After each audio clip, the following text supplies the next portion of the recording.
Mario Puzo's The Godfather, one of the best-selling books of all time, with more than 10 million copies in print.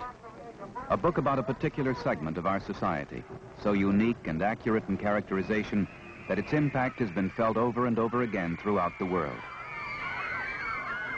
I think the important thing, I think the thing that made The Godfather romantic, sort of an odd word to use, but it's... Actor James Caan. I mean, when you put the book down, you kind of had the feeling of wanting to join this great organization. Michael Rizzi, will you be baptized? I will. In adorno suavitas tuata me fulgari diable, aperquariere medicum Dei. Michael, do you believe in God, the Father Almighty, creator of heaven and earth? I do. Singer Al Martino as Johnny Fontaine. We Italians, we have an old saying that life is so difficult that we need two fathers. And I guess that's what's so nice about having a godfather.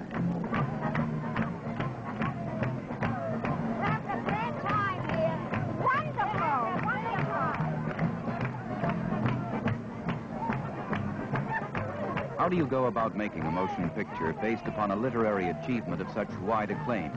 A book so dynamic that it created a new casting director with each new reader. That seemingly desirous and impossible task fell to Oscar-winning writer-director Francis Ford Coppola. Every member of the Corleone family was thoroughly researched, tested, and selected from every available source of the entertainment industry. The role of Michael, the Don's youngest son, went to Al Pacino. In the family complex, there's a sense of trust. It's very powerful. That's what is preserved. An island that was invaded as much as Sicily. The people formed families so that they could have this trust within the family compound, you see. If you had this sense of loyalty, you could combat the invaders. She's been with a winner.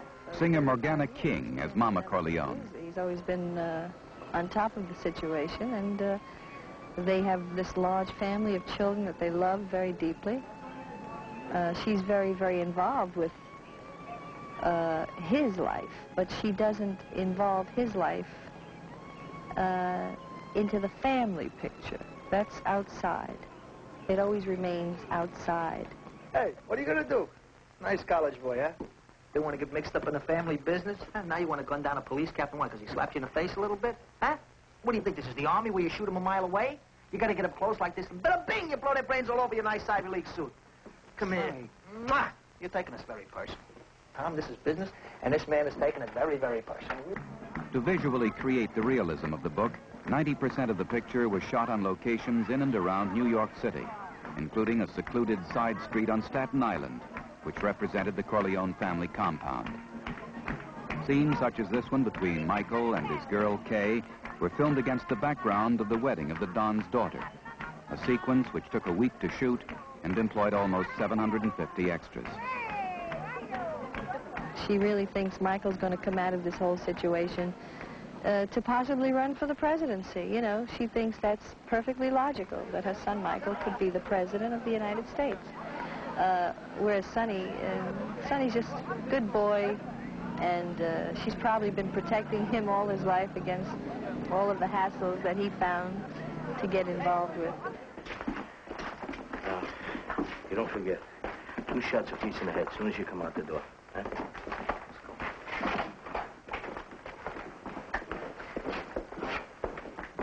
How long do you think it'll be before I can come back? At least a year, Mike. Listen, I'll square with Mom. You know, you're not seeing her before you leave, and I'll get a message to that girlfriend when I think the time is right.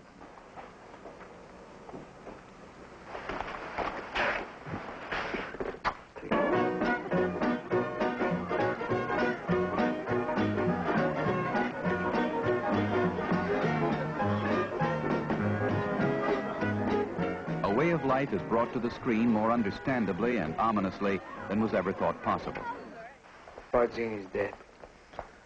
Today I settle all family business, so don't tell me you're innocent, Carl. Admit what you did. Come on. Don't be afraid, Carl. Come on, you think I make my sister a widow?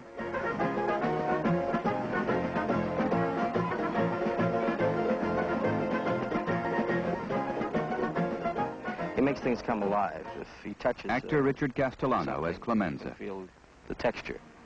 If he tastes wine or anisette, you can almost taste it yourself. He plays a guy who's 65 years old, who ages 10 years in it. It's amazing. He comes in the morning, he looks great, you know. He's healthy and young-looking. He puts on that makeup, and for the rest of the day, he's sort of, you know, this old guy. I watch his scenes because he brings a dimension to this Don that is so beautiful. I love watching him. I love the character that he becomes. That man from the other side of the world who is very family-orientated and family-minded, and everything he does is for his family, and that's the way he extends himself to his friends. And I don't know, Marlon has that deep warmth. He really has that marvelous eye of an actor. This morning, the Don died in the scene, and it was heartbreaking to see this old man die. It just, you know, I didn't want to see that image go away, you know. It hurt. It really hurt to think that Don Corleone was dead.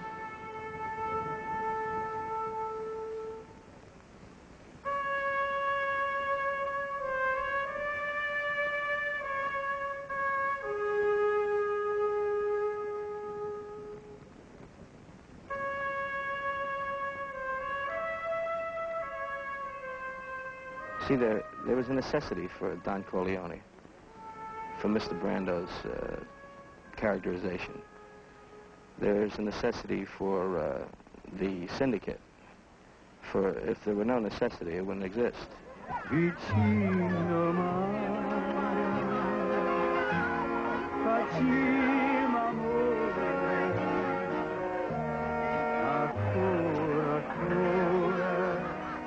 The making of a motion picture based upon a great novel has the tremendous problem of visually satisfying every satisfied reader.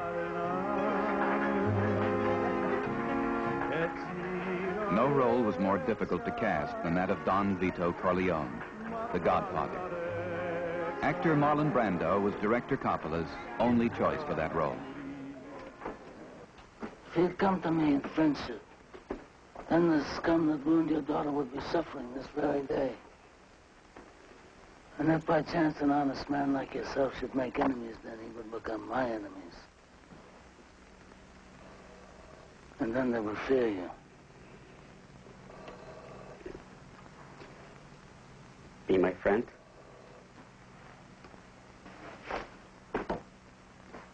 Godfather?